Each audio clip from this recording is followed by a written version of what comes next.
예수님은 바닷가에 도착하셨고 그곳에 오시자 많은 사람들이 몰려들었어요. 이게 지난주 이야기죠. 많은 사람들이 모였더니 예수님이 무슨 일을 하셨습니까? 하나님 나라의 복음을 전하셨어요. 복음을 전하시다가 이제 길을 떠났어요. 근데 지나가다 보니까 세관에 있는 레위라는 사람을 보게 되었습니다. 레위를 예수님께서 부르시자 레위가 어떻게 했죠? 곧바로 예수님을 따라갔어요. 예수님은 제자들과 함께 레위의 집에 초대를 받아 식사하셨습니다. 근데 그때 누가 있었냐면 세리와 죄인들 그리고 예수님과 예수님의 제자들이 함께 있었습니다. 이때 바리새파 서기관들이 예수님과 제자들을 비난했어요. 아니 왜 죄인들과 함께 식사를 하는가? 예수님께서 이렇게 말씀하셨어요. 의인에게는 건강한 자가 필요하지 않고 병든 자가 필요하다. 나도 의인을 부르러 온 것이 아니라 죄인을 부르러 왔다. 이때 식사는 그들과 함께 동일하게 여기는 그런 자리였습니다. 그러니까 예수님이 그들과 함께 식사하셨다는 것은 그들과 동일한 자들로 여겨주시고 또 함께 생활했다는 거예요. 근데 여러분 생각해보면 모든 사람은 죄인입니다.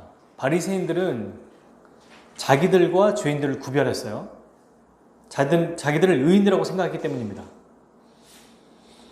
그런데 예수님은 어떻게 말씀하셨습니까? 스스로 의인이라고 여기는 자들에게는 예수님께서 그들을 부르시지 않고 오히려 겸손하게 자기를 죄인이라고 인정하고 주 앞에 나오는 자들을 부르셨어요. 그들을 구원하신다는 거예요. 그러니까 이 말씀을 우리가 지난주에 들었을 때 어떻게 정리했죠? 자기 의를 주장하는 서기관과 같이 교만해서는 안 된다. 스스로 죄인임을 인정하고 겸손하게 주 앞에 나아가야 한다. 이렇게 우리가 지난주에 배웠습니다. 오늘 말씀을 보겠습니다. 요한의 제자들과 바리새인의 제자들이 금식을 하고 있었어요. 근데 예수님의 제자들은 금식을 하지 않았습니다. 이것을 본 사람들이 예수님께 이제는 물었습니다. 18절 우리 한번 읽어볼까요? 시작. 요한의 제자들과 바리새인들이 금식하고 있는지라. 사람들이 예수께 와서 말하되 요한의 제자들과 바리새인의 제자들은 금식하는데 어찌하여 당신의 제자들은 금식하지 아니하나이까. 네, 금식은 음식을 먹지 않는 거죠. 근데 이것은 어떻게 시작이 됐냐면 첫 번째, 당시 이스라엘의 백성은 모세 율법을 통해서요 1년에 한 번씩 공식적으로 금식을 했어야 됩니다. 그게 대속죄일 날이거든요. 레위기 16장 29절에 이렇게 되어 있어요. 제가 읽어드릴게요. 너희는 영원히 이 규례를 지킬지니라. 일곱째 달 곧 그 달 10일에 너희는 스스로 괴롭게 하고 아무 일도 하지 말되 본토인이든지 너희 중에 거류하는 거류민이든지 그리하라. 괴롭게 하라 이 말이 금식하라는 얘기예요. 그리고 두 번째, 이 외에도 스가랴 7장 4절에 보면 금식을 하라고 돼 있어요. 몇 번의 금식을 하라고 나와 있습니다. 이스라엘 백성들은 실제로 성전이 파괴돼서 이 애도하는, 슬퍼하는 날을 기념해서 금식을 했습니다. 그리고 전쟁이나 가뭄이나 기근, 이 전염병과 같이 나라가 위기에 처했을 때 금식했어요. 이게 두 번째 공식적인 자료로 나와 있어요. 그럼 세 번째, 자기의 개인적인 이유를 통해서도 자진해서 금식을 했습니다. 죄를 지었다든지 아니면 불가피하게 더 간구해야 되는 일이라든지 이런 걸 통해서 금식을 했어요. 근데 여러분 이게 구약시대 때 있었던 일이거든요. 신약으로 넘어오면서 이 율법을 더 잘 지키려고 바리새인들이 전통을 만들었습니다. 알고 있죠? 우리도 일주일에 2번 월요일과 목요일에 금식하는 날로 정했습니다. 속죄, 그러니까 죄를 회개하는 날에는요, 만약 오늘 월요일이나 목요일날 내가 이날은 죄를 회개하겠다. 그러면 그날은 하루 종일 24시간 동안 금식하는 날로 지정을 했고요.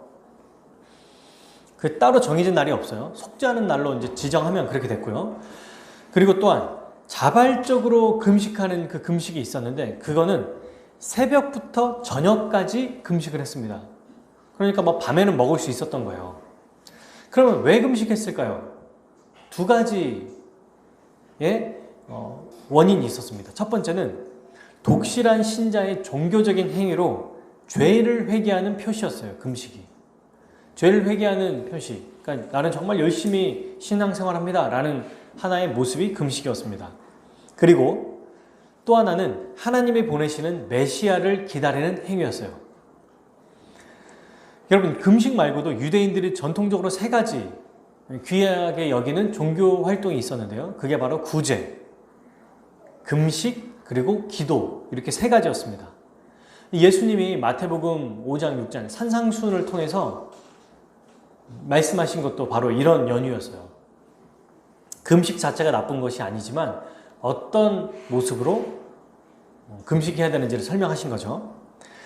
예수님은 이렇게 왜 당신의 제자들은 금식하지 않습니까? 라고 하는 이 질문 타당하지 않습니까? 그리고 한편으로는 이건 질문이 아니라 비난이에요.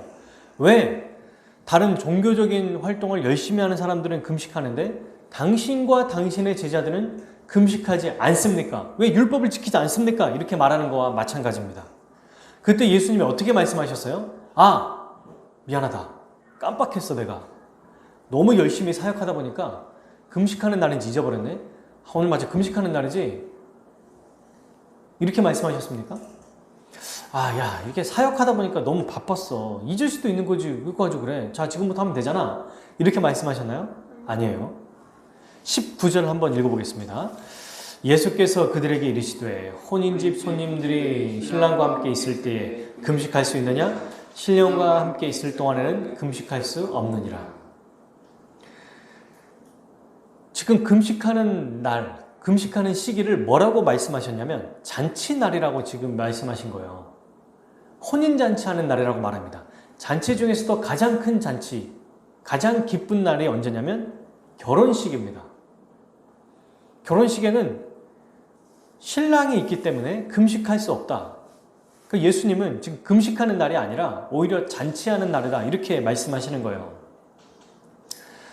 이 결혼식은 어떤 날입니까? 슬픈 날이 아니에요. 그죠? 가장 행복하고 기쁜 날입니다. 온 가족과 친척들이 모여서 잔치를 벌이는 날이에요.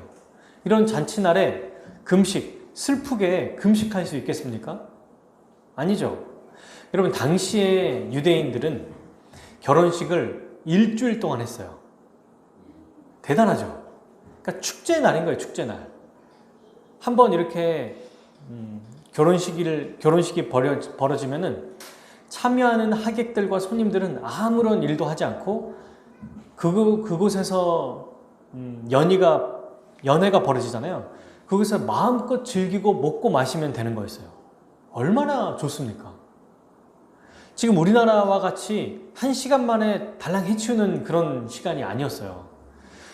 실제로 결혼식의 가장 큰 주인공인 남자와 여자, 이 신랑과 신부가 오늘날에는 제일 힘들잖아요. 밥도 못 먹고 또 이때를 위해서 막 고민하고 하나의 문화, 행사인 거지 이때가 축제의 날이라고 하긴 조금 어려운 것입니다.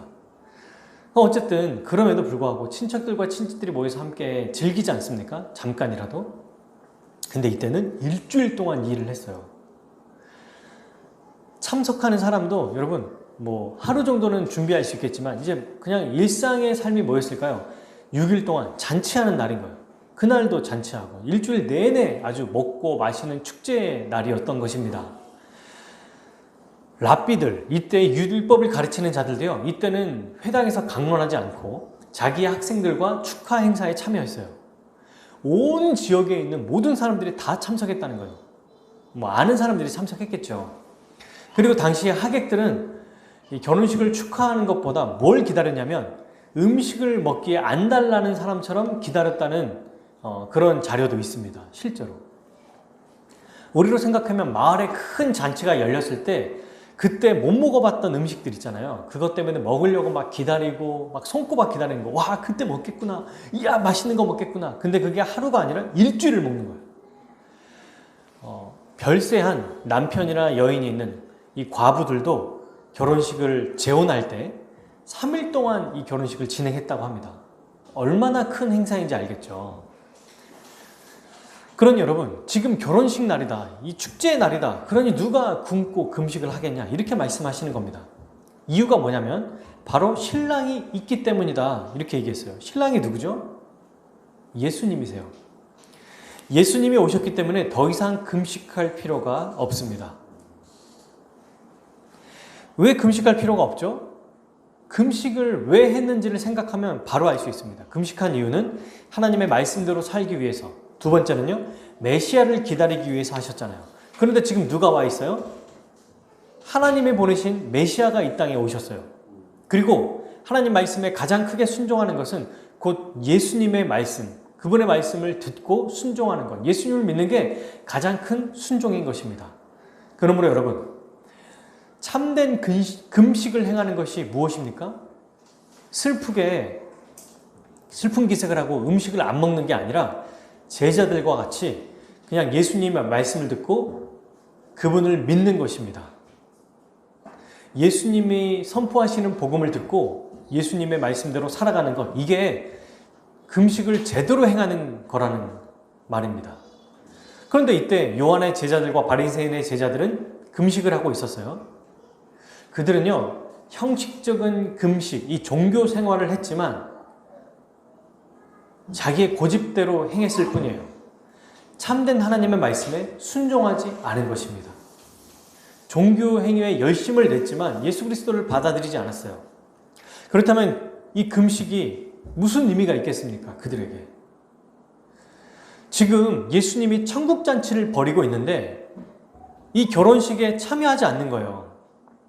오늘날로 말하면 결혼식에 초청했는데도 오지도 않고 혼자 그냥 어디 방구석에 들어가가지고 그냥 술 마시고 자기 신세 한탄하고 그냥 그렇게 살아가는 것입니다. 얼마나 어리석은 행동이에요? 여러분, 이 말씀을 보면은 우리의 모든 종교 행위가 있잖아요. 오늘날도 우리가 현대 사회를 살아가면서 종교 행위를 하며 살아갑니다. 맞죠? 신앙생활을 하며 살아가는 거예요. 근데 이 모든 신앙생활이 의미 있게 되는 것은 종교적인 활동이나 행위가 아니라 예수 그리스도를 바르게 알고 믿을 때 참된 신앙생활을 할 수 있다는 얘기예요. 그분의 말씀을 믿고 알아야 우리의 행위가 의미가 있는 거고 우리가 어떤 동기와 목적으로 해야 되는지를 알 수 있다는 것입니다. 예수님에 대해서, 그분에 대한 인격과 사역, 그분의 가르침에 대해서 배우지 않고 잘 모르면 그냥 자기 종교 행위에 집착하는 요한의 제자들과 바리새인의 제자들과 같이 행동하는 것입니다. 그러니까 이렇게 말씀을 알고 배우는 것이 중요해요. 근데 여러분, 정말 하나님의 뜻대로 살아가는 자들은 어떻게 살아가야 되죠? 이 당시에 만약 하나님의 뜻대로 살아간다면 예수님이 말씀하시는 대로 그분을 믿는 것, 이게 잔치에 참여하는 것입니다. 근데 예수님은 이 잔치가 계속되지 않는다고 얘기해요. 20절에 이렇게 되어 있습니다. 그러나 신랑을 빼앗길 날이 이르리니 그날에는 금식할 것이니라. 계속되지 않아요. 신랑이 빼앗길 날이 올 것입니다. 그때 금식하라는 거예요. 여러분, 얼마나 충격적입니까? 결혼식 잔치를 벌이고 있어요. 근데 그러다 갑자기 신랑이 누군가에게 잡혀가지고 쫓겨나는 거예요. 얼마나 충격적입니까? 이건 무엇을 얘기하는 거냐면 비유죠. 예수님이 십자가에서 죽으실 것을 의미하는 거예요. 신랑이 빼앗길 날은. 예수님은 이 땅에서 하나님 나라를 가지고 오셨어요. 그런데 우리에게 천국잔치를 영원히 참여하고 즐기며 살아갈 수 있는 자로 살아가게 하시려고 십자가에서 자신의 목숨을 내어주셨습니다. 신랑이신 예수님은요, 죄와 죽음에서 승리하시기 위해 먼저 십자가에서 죽으셨어요. 그래야만 돼요. 그러니까 여러분, 예수님이 십자가에 달리셨을 때 그때는 제자들과 주님을 따르는 자들은 슬퍼하게 될 것입니다. 그때는 금식하게 될 거예요.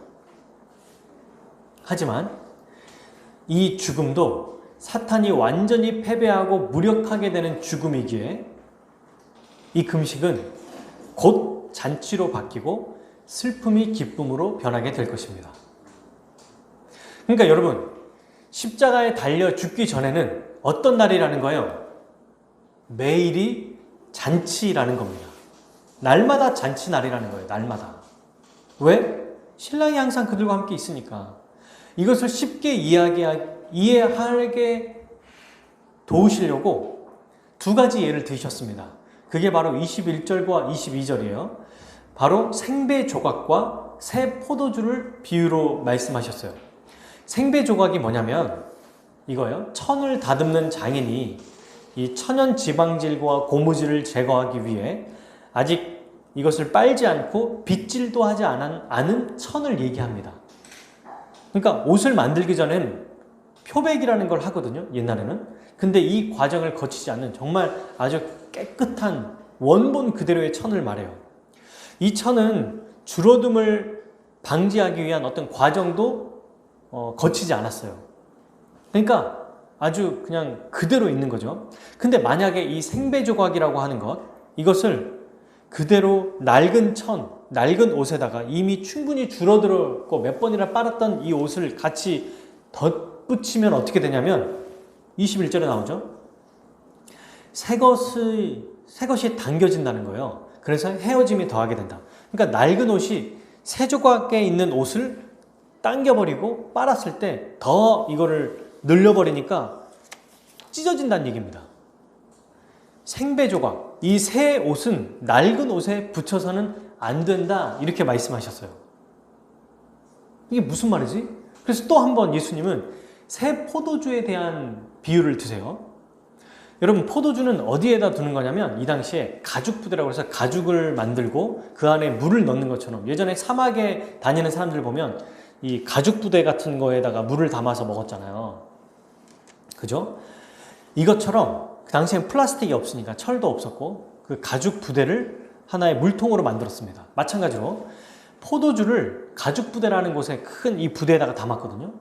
항아리나 부대에다가. 근데 새 포도주를 낡아 빠진 이 아주 낡은 가죽 부대에다가 넣으면 안 돼요. 만약에 이걸 넣어버리면 어떻게 되냐면 새 포도주는 발효라는 것을 하기 때문에 거기 낡은 부대에 넣어버리면 이게 팽창하게 돼요. 그래서 이 가죽 부대가 터져버립니다. 그러니 어떻게 됩니까? 22절 제일 뒤에 나오죠. 오직 새 포도주는 어디에? 새 부대에 넣느니라. 이 비유가 뭡니까, 여러분? 예수님이 누구라는 거예요? 자신이 생배 조각이고 새 옷이고 바로 새 포도주라는 얘기예요. 그러면 금식이나 낡은 옷이나 낡은 새 가죽 부대는 뭘 얘기하는 겁니까? 구약의 옛 율법과 오래된 전통을 말하는 거예요. 예수님이 오셔서 새로운 시대가 열렸다는 것입니다. 그러니 이제는 옛 율법과 오래된 전통을 가지고 예수님의 행하신 일들을 해석해서는 안 된다는 얘기예요. 여러분, 이걸 진짜 잘 이해해야 돼요. 구약 성경은 예수님을 가리키는 것이지 예수님의 사역을 판단하는 것이 아닙니다. 율법은 예수님의 행하신 일을 다 해석할 수 없어요. 왜요? 율법보다 더 큰 이, 율법을 창시하신 이가 바로 예수님이시잖아요. 그러니 예수님의 행하시는 일을 잘 이해하고 이것을 알기 위해서는 그분의 가르침, 그분의 인격, 그분의 사역을 통해서 이해해야 된다는 얘기예요. 예를 들어서 이때도 지금 금식하는 날이라고 했잖아요. 그런데 예수님이 뭐라고 말씀하셨어요? 금식하는 날이 아니다. 이제 새로운 날이 열렸다. 하나님 나라가 시작이 됐다. 그러니 이제는 슬프게 살 필요가 없다. 이제는 완전히 잔치하는 날로 바뀐 거다.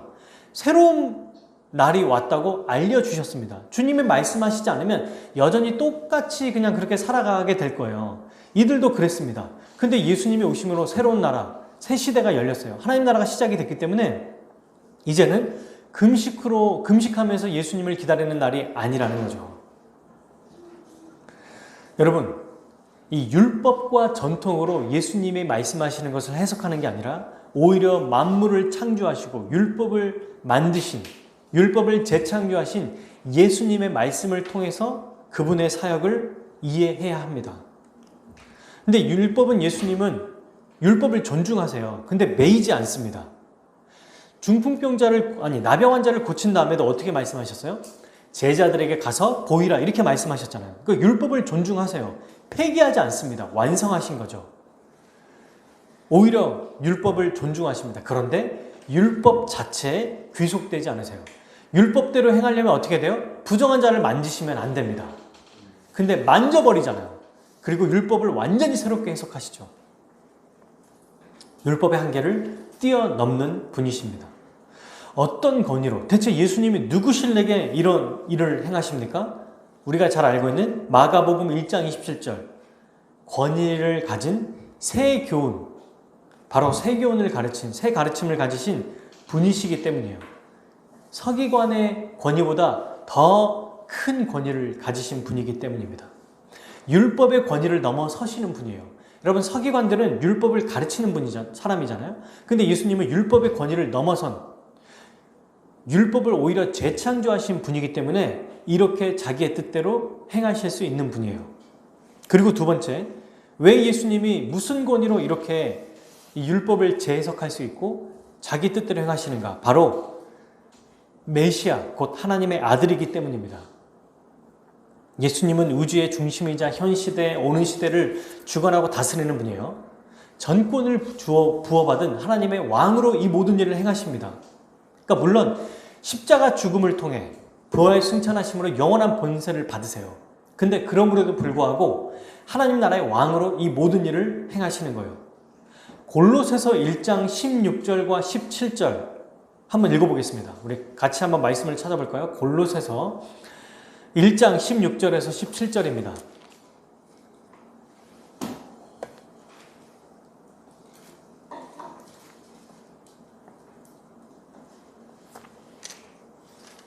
골로새서는 예수님을 어떻게 말하고 있는지 한번 우리 읽어보겠습니다. 읽겠습니다. 16절 17절 1장 16절 17절 만물이 그에게서 창조되되 하늘과 땅에서 보이는 것들과 보이지 않는 것들과 혹은 왕권들이나 주권들이나 통치자들이나 권세들이나 만물이 다 그로 말미암고 그를 위하여 창조되었고 만물보다 먼저 계시고 만물이 그 안에 함께 섰느니라. 아멘. 만물이 누구에게 창조돼요? 예수님께 창조됐다고 말해요. 그리고 그분의 권세로 만물이 다 뭐라고 합니까? 복종한다고 얘기해요. 그리고 만물은 그리스도와 함께 서가고 있다고 얘기합니다. 그분이 지탱한다는 얘기죠. 그러니 여러분, 왜 예수님의 말씀을 듣고 순종해야 됩니까? 오늘 우리가 말씀을 듣고 또 성경을 보면서 왜 예수님 말씀을 들어야 돼요? 라고 할 때 오늘 이 말씀이 우리에게 얘기하시는 거예요. 뭐요? 우리를 만드시고 창조하신 분이 그렇게 하라고 하시는 거니까. 우리가 어떤 아주 복잡한 물건을 사왔을 때 누군가 이렇게 말했다고 생각해봅시다. 나는 저 설명서대로 안 할 거야. 그냥 내가 예전에 몇십 년 전에 샀던 거 있지? 그대로 해볼 거야. 전혀 다른 어떤 책상, 아주 복잡한 책상을 만드는데 자기는 책상이 아니라 의자를 만들었던 몇십 년 된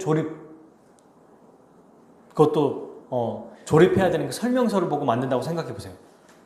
제대로 물건이 만들어지겠어요? 아니죠. 새로운 설명서를 보고 물건을 만들어야 돼요. 새롭게 재창조된 사람은 우리를 재창조하신 예수님의 말씀을 들어야 됩니다. 사랑하는 여러분, 이 말씀을 오늘날 적용하면 어떻게 해석할 수 있을까요? 첫 번째, 더 이상 우리는 슬픈 금식을 하지 않아도 됩니다. 왜요? 2000년 전에 예수 그리스도께서 십자가에 못 박혀 죽으셨기 때문이에요.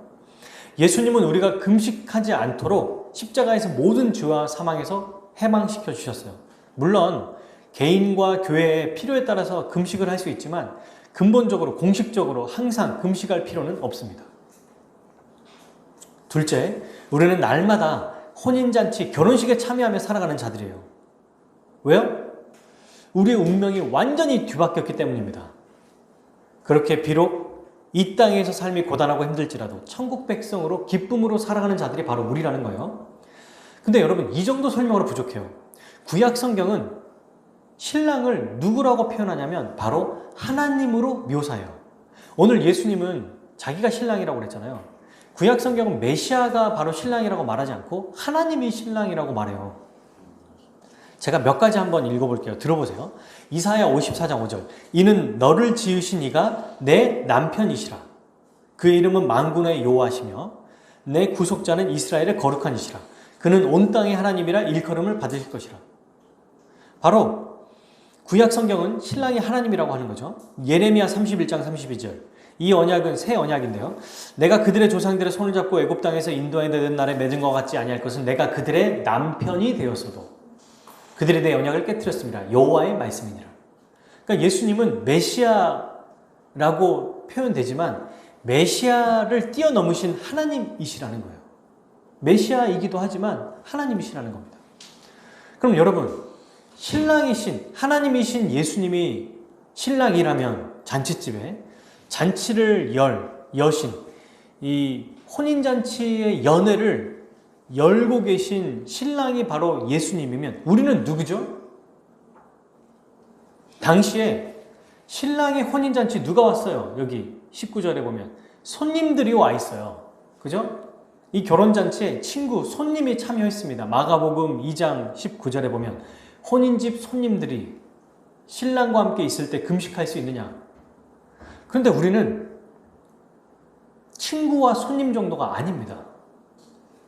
우리는 신랑 되신 예수 그리스도의 신부예요. 그냥 참여하는 정도가 아니라 주인공이에요, 주인공. 우리를 위해 결혼식을 베풀어 주셨다는 것입니다. 성경은 하나님의 백성, 그분의 택하신 교회, 믿는 자들을 신부라고 표현해요.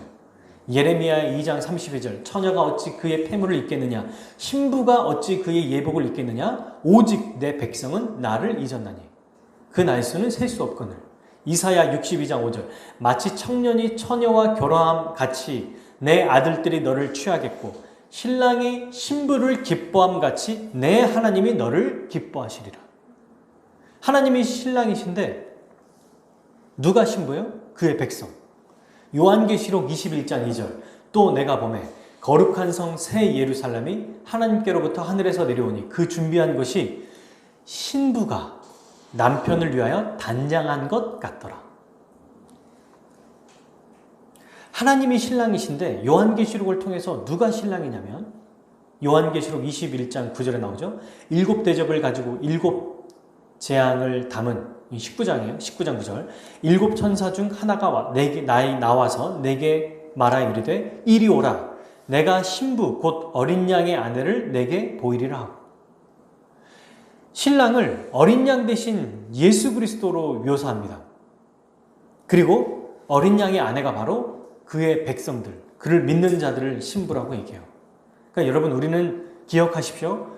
이 당시에는 지금 예수님 비유로 말씀하실 때는 손님들이 잔치에 참여하지만 이제 예수님이 십자가에 죽고 부활하심으로 그분을 믿는 자가 이제는 신부가 되었다는 거예요. 우리가 다 신부라는 겁니다. 대단한 일 아닙니까? 손님이 아니에요. 하객 정도가 아닙니다. 우리가 주인공이에요. 근데 여러분, 어떻게 우리가 천국잔치에 참여할 수 있습니까? 여러분, 결혼식을 초청할 때 잘 생각해 보세요. 결혼식에서 누군가를 초청할 때 잘 알고 있는 지인인데 어디 교도소에 들어간 사람을 초청합니까? 근데 그 사람이 억울하게 들어간 사람도 아니고 살인자고 막 성적으로 부도덕한 자고 또 도둑질을 한 사람이에요. 그런 사람을 초청하겠냐고요? 안 해요. 우리는 주인공이 아니라 초청받을 수조차 없는 죄인이었어요. 그냥 완전한 죄인이었어요. 살인자였고 아주 음행한 자였고 또 도둑질하는 자였습니다. 그런데 죄인을 부르러 이 땅에 오신 예수 그리스도를 통해서 우리가 잔치에 참여하는 정도가 아니라 잔치의 주인공이 된 거예요. 이게 진짜 놀라운 은혜입니다. 아예 손님으로도 참여할 수 없었던 이 타락하고 죄 가운데 비참하게 있었던 자가 예수 그리스도를 통해서 천국에 들어갔는데 들어간 정도가 아니라 주인공이 됐다는 거예요. 아담과 하와가 누렸던 이 은혜보다 생각할 수 없는, 상상할 수 없는 그 뛰어난, 아담과 하와가 선악과를 먹었으면 나중에 그리스도로 인해 더 거룩하게 됐을 그 위치에 믿는 순간 우리는 한순간에 그 자리에 우리를 놔주셨다는 거예요. 그 자리에 우리를 세워주셨다는 얘기입니다. 그러니 여러분, 우리가 어떻게 살 수 있겠습니까? 날마다 예수님이 버려주신 이 어린 양의 혼인잔치에 우리는 들어가서 주님을 찬양하고 살아가는 거예요. 이 계시록에서는 이 어린 양의 혼인잔치가 어떻게 묘사되냐면 마지막 최후의 심판, 우리 주님이 오셔서 이 세상을 심판하실 때 그때 벌어질 일을 설명하거든요. 그런데 그 일은 이미 예수님이 오셔서 하나님 나라를 시작하셨기에 미래에 일어날 일이 아니라 지금 우리가 누릴 수 있다는 거예요. 어린 양의 혼인잔치를. 요한계시록은 미래의 일만 얘기하는 게 아닙니다. 그리스도를 통해서 지금 우리가 누리고 있다는 것을 얘기해요. 근데 이 주님이 어떻게 하세요? 지금도 우리를 다스리고 계세요. 그러니 이 땅의 삶이 의미가 있는 겁니다. 기쁘고 행복한 거예요. 우리는 날마다, 여러분, 날마다 잔치 날인 거예요. 날마다 잔치를 누리며 기쁘게 살아가는 겁니다. 근데 이렇게 질문하겠죠. 이때는 그럴지 모르겠는데 오늘날 2020년 8월, 오늘이 며칠인가요? 23일. 이날에는 불가능합니다. 지금 오늘 대한민국 상황이 어떤지 아세요? 기뻐할 수 없는 상황이에요. 이렇게 말하는 분도 있을 거예요. 코로나19로 인해서 불안하고 공포가 있고 경제적인 어려움, 특별히 지금 교회가 아주 맹비난을 받고 있는 시기 아닙니까? 교회를 뭐라고 말하냐면 비상식적이고 자기들밖에 모르는 아주 지독한 이기주의, 광신자들로 취급하고 있어요. 근데 여러분 생각해 보세요. 세상은 원래 이래요. 누가 직장에 다닌다고 욕을 합니까? 여러분 지금 직장에 가기 위해서 지하철을 타고 대중교통을 이용하고 또 직장 생활을 유지하기 위해서 점심시간에 식당을 이용하는 것, 그리고 많은 사람들, 바이어를 만나고 이런 사람들을 접촉하는 일이 어떻게 돼요? 허용돼요. 그죠? 그런데 교회는 그들에게 종교 생활로서 하나의 선택할 수 있는 영역이라고 여기기 때문에 그냥 하지 말아야 된다고 말하는 거예요. 세상은 신앙에 있어도 그만이고 없어도 그만이라고 말합니다. 당연하죠. 예수님 믿는 자들이 아니니까. 물론 우리는 비상식적인 행동을 하지 않고 정부의 지침을 잘 따라야 돼요. 하지만 그들의 사상과 생각을 분별해야 됩니다. 성경은 이런 현실에 처한 우리에게 뭐라고 말하죠? 당시 요한계시록을 받았던 1차 청중들을 생각해 보라고 말씀하시는 거예요. 그때 상황이 어땠습니까? 도미니티 황제에게 아주 수많은 박해를 받고 있었던 때였어요. 근데 여러분 지금 우리처럼 비난받는 정도가 아니라 목숨까지 빼앗기고 경제적으로도 궁핍하게 살았습니다. 황제에게 숭배하지 않고 절하지 않으면 경제권 자체가 없었어요. 먹고 살 수 있는 게 없었다는 거예요. 그냥 혼나고 비난받고 욕먹는 정도가 아닙니다. 그런 때에 우리 예수님이 그들에게 나타나셔서 어떤 모습으로 나타나셨습니까? 바로 요한계시록 1장 13절부터 18절까지의 모습으로 나타나셨어요. 우리 이 말씀을 한번 찾아봅시다. 요한계시록 1장 13절에서 18절.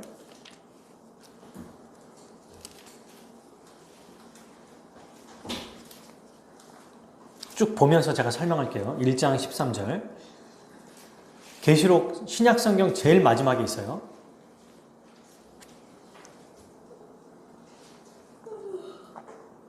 (1장 13절) 촛대 사이에 인자 같은 이가 발에 끌리는 옷을 입고 가슴에 띠를 띠고 14절 그의 머리와 털의 희기가 흰 양털 같고 눈 같으며 그의 눈은 불꽃 같고 그의 발은 풀무불에 단련한 빛난 주석 같고 그의 음성은 많은 물소리 같으며. 여러분 어떠냐면 예수님이 지금 머리, 눈, 발, 목소리 이게 얼굴이 해와 같다고 하거든요. 16절에 보면 그의 얼굴에 해가 힘있게 비치는 것 같더라. 한 번도 우리가 본 적 없는 이 통치자, 심판자의 모습으로 그리고 있어요. 그리고 17절 읽어볼게요. 내가 볼 때에 그의 발 앞에 엎드려 죽은 자같이 되매 그가 오른손을 내게 얹고 이르시되 두려워하지 말라. 나는 처음이요 마지막이니. 아멘. 두려워하지 말아라. 왜? 나는 처음이고 마지막이기 때문이다. 이게 무슨 말이냐면 지금 우리가 왜 이런 현재 세상의 어려움들, 많은 사람들이 비난을 받기도 하고 또 실제로 이 코로나19로 어려움에 겪고 있을 때 우리 주님이 뭐라고 하시냐면 두려워하지 마라. 왜? 내가 처음과 마지막이기 때문이다. 이게 무슨 말입니까? 만물을 창조하시고 마치시는 권세를 예수님이 가지고 계신다는 거예요.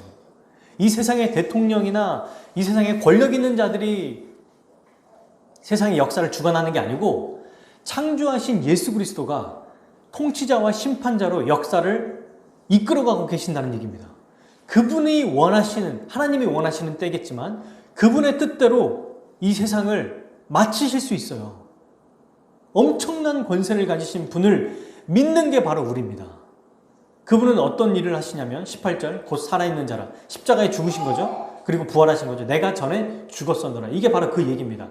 볼지어다 이새 세세토록 살아있어 사망과 음부의 열쇠를 가져노니. 천국과 지옥의 열쇠를 가지고 계신 분이에요. 그 예수님을 우리가 믿고 있는 것입니다. 그러니 사랑하는 여러분, 불안하고 무서울 때 이 말씀을 기억하십시오. 우리 주 예수님이 통치자고 심판자이시며 이 세상의 역사를 주관하고 마치실 수 있는 분이다. 그분이 천국과 지옥의 열쇠를 가지고 계신다. 알파와 오메가가 되세요. 우리의 처한 상황을 다 아십니다. 모르시지 않아요. 지금 욕먹고 우리가 불안한 상황에 있는 것도 아십니다. 개인적으로도 어떤 어려움에 처해 있는 것도 다 알아요. 우리 교회 상황도 다 아십니다. 그때 우리가 이 말씀을 기억하고 예수님을 안다면 어떻게 해야 될까요? 이 세상의 소리대로 순종해야 됩니까? 아니면 말씀을 붙잡아야 됩니까? 우리 주님 곧 오실 거예요. 새하늘과 새 땅을 이루기 위해서 심판주로 오실 겁니다. 그때 이렇게 어떻게 얘기하실 거예요? 아, 예수님, 제가 주위의 사람들 신경 쓰느라 그 소리에 좀 위축되느라 말씀대로 살지 못했어요. 이렇게 얘기할 겁니까? 아니죠. 주님, 세상이 혼란스럽고 아주 어려운 상황 속에서도 말씀에 순종하고 주님의 음성에만 귀 기울이며 교회로서 함께 고난받아 믿음을 지켰습니다. 이렇게 말해야 되지 않겠습니까? 왜 우리가 잔칫날이라고요? 상황이 어렵고 힘들지라도 만물을 통치한 창조자, 통치자, 심판자이신 예수님이 지금 우리를 그의 능력으로 다스리고 계시기 때문이다. 그러니 우리에게는 날마다 잔칫날로 살아갈 수 있는 것입니다. 말씀을 맺겠습니다. 예수님은 이 땅에 오셔서 천국 잔치를 여셨어요. 예수님이 오셨기 때문에 더 이상 하나님의 뜻에 순종하기 위해서, 메시아를 기다리기 위해서 우리는 금식할 필요가 없습니다. 참된 금식이 뭐예요? 예수님의 말씀을 듣고 그분을 믿는 겁니다. 그러나 그 당시 2000년 전에는 잠깐 금식하는 때가 있었어요. 그때가 언제죠? 예수님이 십자가에 죽으셨을 때. 그때는 잠깐 슬퍼할 거예요. 하지만 그 슬퍼하는 것도 금방입니다. 왜냐하면 예수님이 십자가에 죽으심으로 사탄이 완전히 멸망하고 패망됐기에 그 금식조차도 우리에게는 기쁜 날인 거죠. 이제 예수님이 부활 승천하심으로 금식할 필요가 없어요. 슬픔이 잔치로 변하고 기쁨으로 변한 것입니다. 예수님은 잔치를 여시는 분, 생배조각, 새 포도주가 되십니다. 그분이 오심으로 새로운 시대가 열린 거예요. 2000년 전부터 시작이 됐습니다. 하나님 나라가 시작이 됐어요. 그러니 옛 율법, 금식이나 가죽옷, 낡은 가죽부대, 낡은 옷 이런 것 가지고 주 앞에 나가는 것이 아니라 그리스도의 말씀, 이것을 가지고 우리는 살아야 합니다. 더 이상 금식할 필요가 없어요. 원래 우리는 살인자였고 죄인이었습니다. 그러나 우리 주님이 십자가에서 죽으심으로 우리가 예수님을 믿어 그분과 연합하여 잔치에 참여하는 주인공이 되었습니다. 이것이 얼마나 큰 은혜인지를 기억해야 돼요. 그러므로 사랑하는 여러분, 첫째, 우리는 신랑 되신 예수 그리스도와 날마다 잔치에 참여하고 감사하며 예배하며 살아갑시다. 이게 여러분 기본적으로 신자의 삶의 모습이에요. 매일 복되고 기쁨으로 살아가는 게 신자의 아주 기본적인 모습이라는 거예요. 저는 기뻐할 일이 없는데요. 이번 주에 큰 어려움이 있었는데요. 이번 주에는 좀 불행한데요. 지금 시기는 기뻐할 시기가 아닌데요. 라고 말할 수 없어요, 신자는. 왜요? 일상이 우리 그리스도의 십자가의 은혜로 잔치에 참여하는, 천국 잔치에 참여하는 자기 때문에 우리 자체가 이 땅에서 우리의 건강을, 우리의 생명을, 또 우리의 명예를, 우리의 여러 가지 모든 것들을 빼앗길지라도 영원한 삶이 우리에게 있기에 우리의 삶은 기본적으로 행복한 것입니다. 그리고 여러분, 내가 돈이 많고 적음을 떠나서 지금 우리 주님이 우리를 통치하고 우리를 다스리시기 때문에 우리는 하나님 나라의 백성으로 하나님 나라의 복을 누리며 살아갈 수 있어요. 그게 뭐예요? 의와 평강과 희락입니다. 돈이 많아도 의를 얻을 수 없어요. 평강하지 않아요. 늘 불안합니다. 기쁠 수가 없어요. 기쁜 일이 있어야 기뻐하죠 라고 말하는 게 아니에요. 우리는 이미 기쁜 자로서 살아갈 수 있습니다. 이렇게 살아갈 수 있는 이유가 뭐죠? 방금 우리가 요한계시록을 살펴봤던 것처럼 우리 주 예수 그리스도가 이 세상의 창조자, 통치자, 심판자로 다스리고 계시기 때문입니다. 그러므로 둘째, 이 사실을 기억하십시오. 두려워하지 마십시오. 우리는 어느 누구보다도 안전합니다. 눈앞에서 실제로 어쩌면 그런 어려움들이 닥쳐올지도 몰라요. 그래도 믿음으로 살아가는 게 바로 이거예요. 이게 진짜 믿음입니다. 여러분, 눈에 평안하고 기쁠 때 살아가는 것은 진짜 믿음이 발휘되지 않아요. 가장 힘들고 어려울 때 믿음이 발휘되는 겁니다. 이를 믿는 자들은 어떻게 살아가는 거죠? 믿음으로 살아가는 거예요. 세 번째, 참된 금식의 의미를 실천하며 살아야 합니다. 믿음으로 사는 자의 특징이에요. 금식이라고 하는 이 종교 행위나 활동에 우리가 매일 것이 아니라 어디에 집중해야 된다고요? 금식의 참된 의미를 실천해야 돼요. 더 이상 금식하지 않아도 된다고 했죠? 그러면 진짜 금식의 의미가 뭡니까? 여러분, 오늘날 교회로서 우리가 참된 금식을 행하는 게 뭐예요? 예수님 말씀에 순종하는 거잖아요. 우리의 금식을 통해서 다른 사람을 배부르게 하는 게 참된 금식의 의미를 실천하는 거예요. 그러니까 금식이 포식으로 바뀌어야 됩니다. 교회 성도가 정서적으로, 심리적으로, 영적으로, 육체적으로 어려움을 겪으면 그들이 교회를 통해 천국잔치에 풍성하게 참여할 수 있도록 우리가 애써야 된다는 거죠. 나의 시간, 에너지, 재정 이런 걸 나누는 게 제대로 금식을 행하는 겁니다. 여기서 말하는. 사랑하는 여러분, 그러므로 우리는 이 말씀을 통해서 오늘 천국잔치, 지금 이 상황은 천국잔치가 아니라 마치 전쟁터 같고 마치 지금 살 수 없는 시대인 것 같을지라도 우리의 선배들은 다 그렇게 살았거든요. 당장 눈앞에서 죽어나갈 때도 천국잔치로 생각했어요. 지금 믿는 자들은 하늘과 연결되어 있기에 이미 이루어질 하나님 나라에서 살아갈 이 천국잔치를 지금 어린 양의 혼인잔치를 그리스도와 함께 누리고 있다는 것을 알았습니다. 현실에서 그런 삶을 살았어요. 상황이 어렵고 힘들지라도 믿음을 지키며 살았습니다. 믿음으로 오히려 기뻐했어요. 행복했어요. 복되게 여겼어요. 오히려 다른 사람들이 우리를 원망하고 비난하고 조롱할 때 기뻐했습니다. 그렇기에 날마다 우리는 결혼식에 참여한 하객이 아니라 신부로서, 주인공으로서 신랑이신 만물을 통치하시고 주관하시는 그리스도의 다스림을 믿고 그분을 신뢰함으로 다른 성도들이 내 삶에 매이지 말고 아주 작은 내 삶의 종교 생활에 매이지 말고 다른 성도들이 천국잔치에 참여할 수 있도록 교회 안에서 복되게 살아갈 수 있도록 믿음으로 살아야 합니다. 이게 바로 새로운 시대가 열린 새 언약 백성의 삶이에요. 새 언약 백성으로 만들어 주셨기에 새 언약 백성으로 살아야 합니다. 이렇게 모두 우리가 살아가기를 바랍니다. 같이 우리 함께 기도하겠습니다.